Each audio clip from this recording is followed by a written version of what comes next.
Another day mga kamanok. So nandito na naman po tayo sa segment natin na tanong mo, sagot ko. Ito po yung tanong ni Sir. Idol, ano pwedeng gawin sa cockerel na baluktot ang tubo ng palong habang lumalaki? Thank you po, Idol. Bago po tayo magbahagi ng ating kasagutan ay mag-intro muna tayo ng konti. Let's go! Joe Jansurama!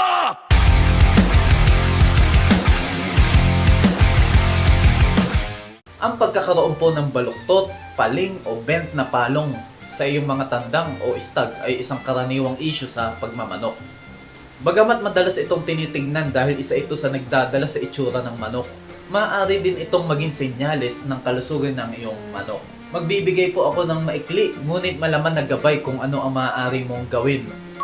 Number 1 po dyan, alamin ang sanhi. Bakit ba pumwesto ng ganyan? So bago po tayo umaksyon, mahalagang malaman kung bakit nakapaling ang palong. Maaring sa genetics. May mga linyada po na sadyang malambot o may depektong palong. Pagkatapos naman po sa genetics, nutrisyon, kakulangan sa vitamina at mineral habang lumalaki, gaya ng calcium o vitamin D.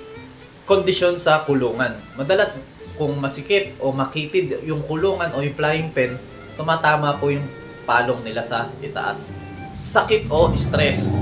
Ang biglaang pagtupi ng palong ay maaaring senyalis ng lagnat, dehydration o sakit gaya ng coryza o fowlpox.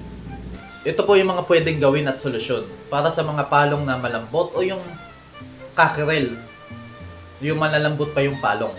Kung bata pa po ang mga stag, malaki pa po ang tsansa na matuwid ito. So, ang una dyan, hilot at masahe. Regular na imasahe ang palong paitaas gamit ang kaunting langis, gaya ng coconut oil o baby oil, para matulungan po nating dumalo yung dugo o matrain ang posisyon nito.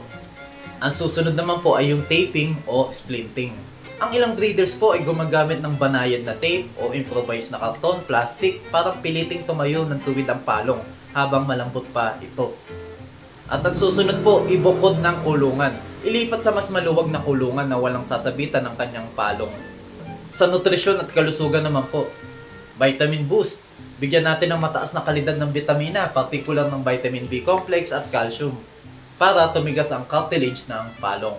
At ang isang pinaka-importante yung deworming at purga. Siguraduhin walang bulate o kuto ang manok na humihigop ng nutrisyon nito.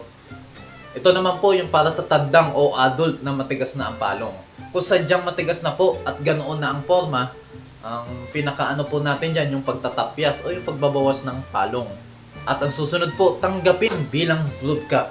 Kung maganda naman po ang tindig, talas, linyada, ang paling na palong ay hindi naman nakakabawas sa galing niya bilang ama ng mga susunod na henerasyon niya.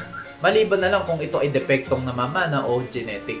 Lagi pong tatandaan, ang palong ay nagsisilbing radiator o pampalamig ng katawan ng mga manok. Ano man ang iyong piliin na paraan, siguraduhin lang unahin ang kaligtasan at kapakanan ng iyong mga alaga.